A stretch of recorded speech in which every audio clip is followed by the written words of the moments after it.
হুম। আসসালামু আলাইকুম। সবাইকে আমার চ্যানেলটি দেখার জন্য আমন্ত্রণ জানাচ্ছি।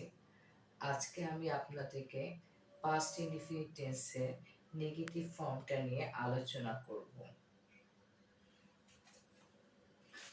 পাস্ট ইনডিফিনিট টেন্সে মেইন ভার্বের নেগেটিভ ফর্ম, নেগেটিভ স্ট্রাকচার, এটা প্রথমে আমাকে সাবজেক্ট, তারপর ডিড নট, ভার্বের প্রেজেন্ট ফর্ম যোগ অবজেক্ট।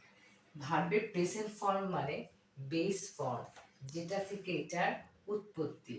এই বেস ফর্মটাকে প্রেজেন্ট ফর্মও বলা যাবে, আবার প্রেজেন্ট ফর্মকেও আবার বেস ফর্ম বলা যাবে। আমাকে পাস্ট ইনডিফিনিট টেন্স আমরা বলেছিলাম কাজের শেষে আমাকে ল বা লাম থাকতে হবে, তাহলে সেটা হয়ে যাবে আমার পাস্ট ইনডিফিনিট টেন্স। কিন্তু যখন আমি নেগেটিভ করব, তখন আমি ধরেন ঘুমালো না, খেলো না, কাজ করলো না, হাত খেলো না, ছুঁড়ে মারলো না, স্কুলে গেল না, এই যে এই না কথাটা অবশ্যই থাকতে হবে, আর কাজের শেষে আমাকে ল বা লাম থাকতে হবে। এই দুটা দেখি আমরা সেটা পাস্ট ইনডিফিনিট টেন্সে নেগেটিভ ফর্ম বলে আমরা শনাক্ত করব।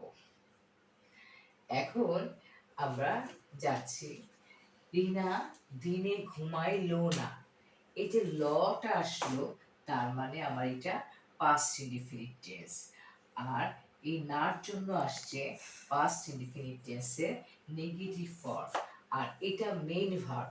ঘুমানোটা হচ্ছে একটা কাজ, সে তার চোখ দিয়ে ঘুমায়, সেটা হচ্ছে মেইন ভার্ব। এখন মেইন ভার্বের স্ট্রাকচার, সাবজেক্টের পরেই আমার চলে আসবে ডিড নট, তারপর ভার্বের প্রেজেন্ট ফর্ম, তারপর হচ্ছে অবজেক্ট। এখন আমি প্রথমে সাবজেক্ট নিলাম। সাবজেক্ট সবসময় প্রথমে বসে। এই রিনা হচ্ছে আমাদের সাবজেক্ট। এই রিনার পরে আমার এখন আমাকে এই না আসছে, আর যেহেতু এটা মেইন ভার্ব, সেই জন্য আমাকে ডিড নট নিয়ে আসতে হবে। রিনা ডিড নট। আমার ঘুমিয়েছিল, সেটা হচ্ছে স্লেপ্ট, কিন্তু আমি বলেছি ডিড নট এর পরে আমাকে প্রেজেন্ট ফর্ম বা বেস ফর্ম আনতে হবে।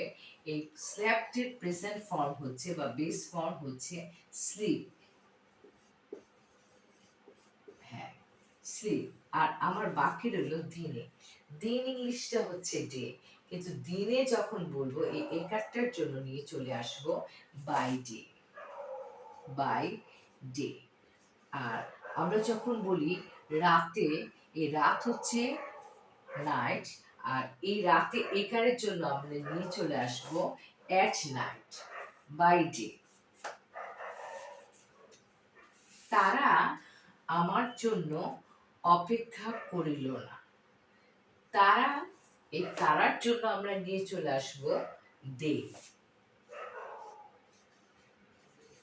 এই অপেক্ষা করাটা হচ্ছে আমার মেইন ভার্ব, সেজন্য আমি এই মেইন আর না, এই নার জন্য, এটার জন্য আমরা ডিড নট নিয়ে চলে আসবো।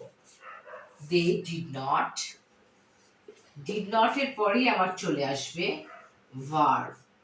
ভার্বটা হচ্ছে অপেক্ষা করা। এই অপেক্ষা করা হচ্ছে, অপেক্ষা করেছিল যদি বলতাম তাহলে সেটা হয়ে যেত ওয়েটেড, কিন্তু আমি বলেছি ডিড নট এর পরে ভার্বের প্রেজেন্ট ফর্ম। ওয়েটেড, ওয়েটেড এর প্রেজেন্ট ফর্ম হচ্ছে ওয়েট। এখন আমার জন্য, এই জন্য ইংলিশ হচ্ছে ফর। ফরের পরে কিন্তু আই হবে না, আই হলো সাবজেক্ট, আই হলো, আর এটার অবজেক্ট হচ্ছে মি। ফর মি, আমার জন্য।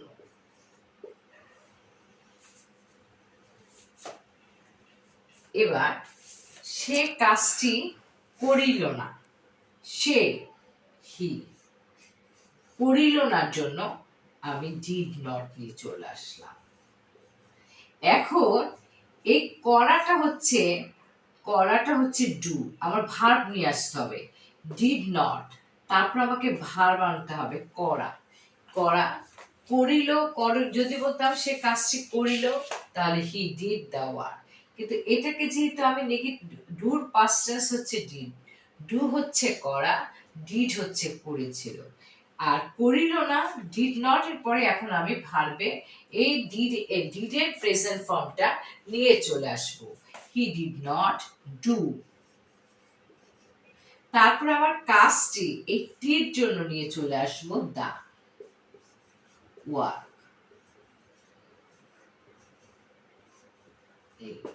দা ওয়ার্ক কাজটি। সে চা পান করিল না।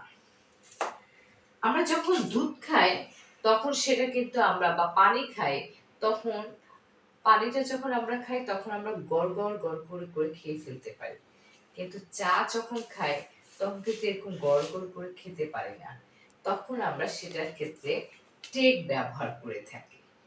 তাহলে টেকের পাস্ট টেন্স টু, কিন্তু আমি যেহেতু নেগেটিভ করছি আমি প্রথমে হি নিয়ে চলে আসব, তারপরে did not, he did not.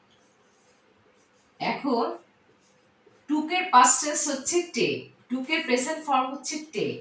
এখন আমি লিখব হি ডিড নট টেক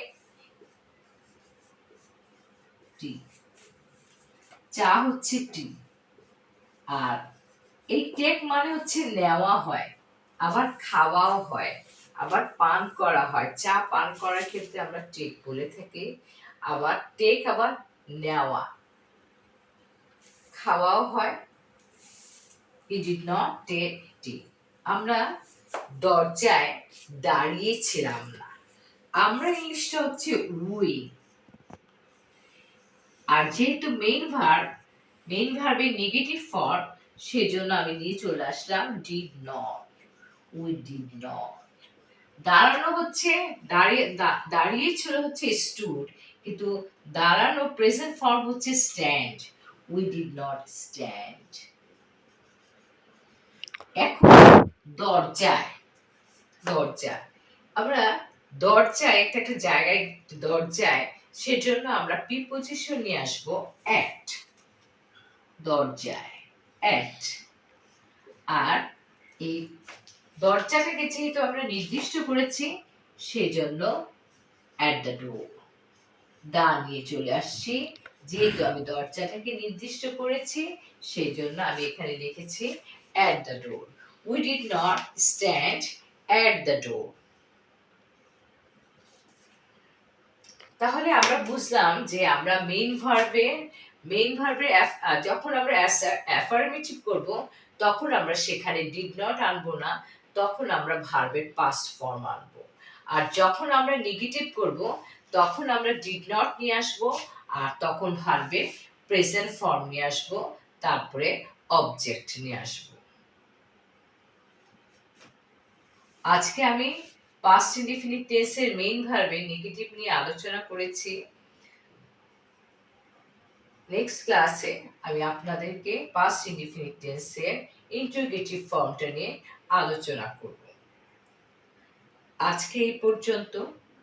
আমার চ্যানেলটি যদি আপনাদের ভালো লেগে থাকে তাহলে আপনারা অবশ্যই সাবস্ক্রাইব করবেন, আর লাইক শেয়ার দিয়ে আপনারা আমার পাশে থাকবেন। ধন্যবাদ। আল্লাহ হাফেজ।